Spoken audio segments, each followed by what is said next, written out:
Guys, before I start the video, I wanted to tell you one thing from my childhood that I really hated. Okay, my friend told me that we should watch Dora Explorer. So he told me to watch it, and I actually watched it because he told me that he thought his mom thought it was educative, and his mom never watched it. Because the only thing I learned from Dora Explorer was anger and rage. Because this crop top melon head looking person would go around, walking around, and then she'd be like, "Where is the red barn?" I'd be like, "Right there, Dora." And then she would look at me like I just spoke a completely different language. And then she would ask, "Where?" And I would say, "Right behind you." And then she would ask, "Maps." And then I would be like, "There is no point for maps. This barn is right behind you. Turn around. Do a 180. Like, actually." And by that time, she would have been lost. And I would have been raging, saying, "It was right behind you." So, yeah, that's something I really wanted to tell you because it kind of got on my nerves. Yeah. Sorry, guys. Welcome back to part 3 of What If Deku Was the Reincarnation of Meliodas. The reason I haven't posted this long before now was because, one, I was too lazy. Two, yeah, I was just too lazy. And that's the only excuse I have. Anyway, so in this part, I'll go over the forced training camp thingy. So whenever they're going to the forest, the whole bus thing would still happen when they're talking on the bus. But when they get to the forest, and then all the students have to get off the bus, uh, the I don't know who made I don't know who made the I don't hold up I don't know who made the landslide. It was one of the Wild Wild Pussycats. So hold up, let me figure out who it was. Dang, I can't find her hero name. So I'll just call her Ryoko. I don't know. I don't know. So she does her thing, makes everybody fall down, but when they all fall down, um, Deku, he doesn't yeah, no, yeah, he uses assault mode because I'm pretty sure the only way no yeah he uses his I'm pretty sure it's like a stage 2 cursor mark that covers your entire forehead, or stage 1 with Meliodas having his full powers. I don't know, so I'm gonna just call it stage 2 curse mark. So he uses his stage 2 curse mark, and it covers his entire forehead, and he makes like the darkness wings. He makes the darkness wings appear on his back, and then grabs Mina and starts flying to the camp. Uh, oh, let's say no one saw them. Like, the teachers were already in the bus driving off, and the students were already fighting the monsters. So Deku just grabbed Mina, used the darkness wings, and flew away. So by the time they got to the camp, it's like let's say an hour before the teachers got into the camp. And I'm pretty sure Meliodas cooks terribly. So, but I think Deku would be able to cook good because since his mom won't be able to be around that much, and she also has work, Deku would have to learn how to cook. So Deku would know how to cook.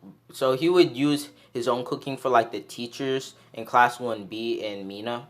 But then he would use that Meliodas cooking to make it look very good, but then taste really disgusting for class 1A.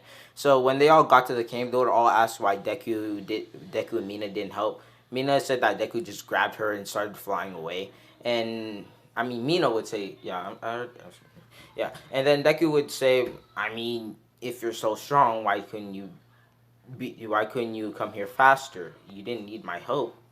And they would stay quiet, and then Deku would say, I made dinner. I'm pretty sure it was dinner for all of you, so hurry up and eat. Deku would pass out the food that was for each of them, because Deku knows what they eat. Not, yeah. Deku knows what they like to eat. Like, only class 1A. He just made some random things for class 1B. He made class 1A pie, and like class 1B some, I don't know. rice, something. And class 1B ate it. They said it was really good. The teachers ate it. They said it was really good. Mina was the first person in class 1A to eat it. They say it was really good. Then the rest of class 1A, they take a bite and they spit out the food immediately, saying that it's disgusting. Everybody else would be confused except for Deku, knowing what he did, and they would all ask how it's disgusting, and then the rest of the class when they would ask how their food was good, and then they would like let each other try a little bit of their food. Class 1A would be confused why their food tasted great but theirs tasted disgusting, and the others would spit out the food just like class 1A. And then they would all look at Deku and ask what you do to their food. He would say, I actually tried to make food for the teachers in class 1B and Mina, but for the rest of class 1A, I just became lazy. So, yeah. And class 1A would have to either eat the food or make their own. Some of them made their own, but most of them ate the food because they just like didn't have enough energy since they had to fight so many monsters in the forest. So after that, it would be time for them to go to. I'm pretty sure like they would go to sleep first, then they would wake up the next day and do their training. So they would go to sleep, and then they would wake up the next day to start their training. So let's say they told Deku to fight Tiger to, for his training because I'm pretty sure that Tiger was the one with the super strength quirk. So they would tell Deku to fight Tiger, and Deku would have to fight Tiger, or he would have had to go with the others who had to do other things. I don't know what they. I mean, they had them study. So yeah. So when he was fighting Tiger, he basically made Tiger look like a fool. He was dodging all of Tiger's attacks and then hit him one time and Tiger fell down unconscious because Meliodas got that strength. Hold up. Alright. Anyway, what was I saying? Oh yeah, Deku knocked out Tiger with one punch. They would all be surprised, asking how Deku did that, and they would also say that he was supposed to do it without his quirk, and then he would say he did because they know that they. I don't think they know, but like Deku would tell them that whenever he uses his quirk, his eyes turn dark, and he has this purplish, blackish purplish aura around him. So then he would start to train. So then first he would show them what he has because they didn't believe him at first. So he would turn on his so-called quirk and show them that, and then they would believe him. Hold up, just a random question. Since Merlin has absolute cancel on all magic, can because technically all magic is quirks, just a lot weaker, and only one person can use one specific quirk, except for Todoroki, who can apparently use two. So, wouldn't Aizawa be able to cancel Deku's quirk out? Tell me that down in the comments. But for now, I'll say he can. If you don't, just tell me, and he won't be able to. So then, like, I'm pretty sure it was like 2 days passed, but and then they would have to play like the whole hide and seek thing, where Class 1B has to try and scare Class 1A, and then the villains attack during that entire thing. So after 2 days of Deku training by himself, because let's say he hasn't like mastered assault mode, he's still at that point where he looks basically emotionless with his assault mode. So he's trying to master it to the point where he's like Meliodas kind of assault mode. Like Meliodas, whenever he lost all his memories, well, not memory, lost all his memories, but like became like old Meliodas, not the whole cheery, happy Meliodas. Became that old. I'm basically gonna destroy you kind of Meliodas attitude. So he's trying to become that, but so far he's only gotten a little bit. So hold up for a second, something's happening. Sorry, my little brother wanted to talk to me for a hot second. Anyway, uh, yeah, Deku is progressing a little bit with the whole assault mode, and yeah. So after this, hold up. Damn, so many people bothering me. Anyway, What was happening? Oh yeah, the whole forced attack thing. So everything will go similar to canon, except when Deku found uh Koda on a mountain. Instead of him like taking a long ass time just to defeat Muscular, let's say Meliodas just uses darkness to put yeah, let's say Meliodas can use his darkness to put them under like a small illusion that only people with like Merlin's absolute cancel can destroy. So he puts Muscular under like a mini illusion, making him think that he killed Koda and all, but actually, in real life, Muscular, I mean, Deku, Meliodas, whatever, cut off both of Muscular's arms and then like sealed off the blood so he wouldn't bleed out to death. Then he removed Muscular from the whole illusion, and Muscular passed out because of how much pain he felt just then and there. So then they would go down to the forest, and Deku would drop off Koda where the students are, and everything. Yeah, everything would go the same to canon.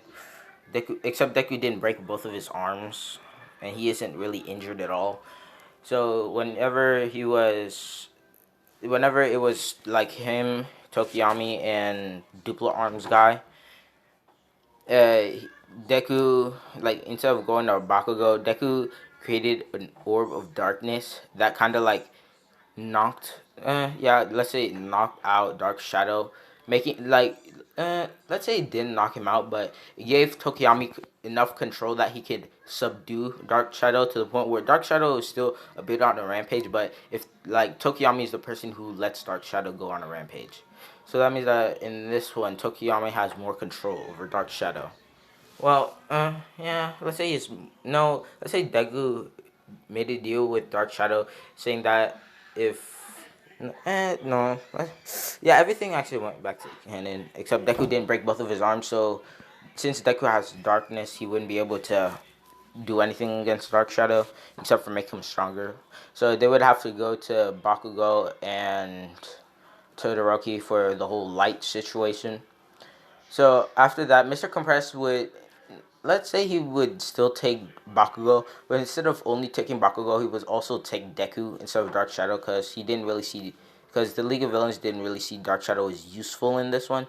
They saw Deku was useful, so because he didn't really like what's his face. Hold up. Sorry guys if you can hear some noise because I can't really find a quiet place since I can't really go upstairs. So I'm gonna have to stay downstairs, and you guys will be hearing a lot of things in the background. So where was I? Yeah, they would capture Deku and Bakugo. Bakugo, I'm pretty sure he tried to get out of the orb. Let's say Deku, he didn't try because he wants to see what the League of Villains are up to. So he just stayed in the dark orb, and everybody thought that Deku wasn't able to get out. Because, I mean, with your amount of power and you not being able to get out of an orb, kind of makes sense. Meaning that that orb can possibly trap anyone. So Deku just didn't want to get out, even though he could. He could have just, like, tapped the orb and the thing would have shattered. But he didn't. Dang. Anyway, so after that, Deku. I mean, let's say Mina was actually hurt a little bit during this entire thing. So when Deku, so after this, like, yeah, Mina was hurt a little bit during this entire thing, and let's say Deku was not captured actually.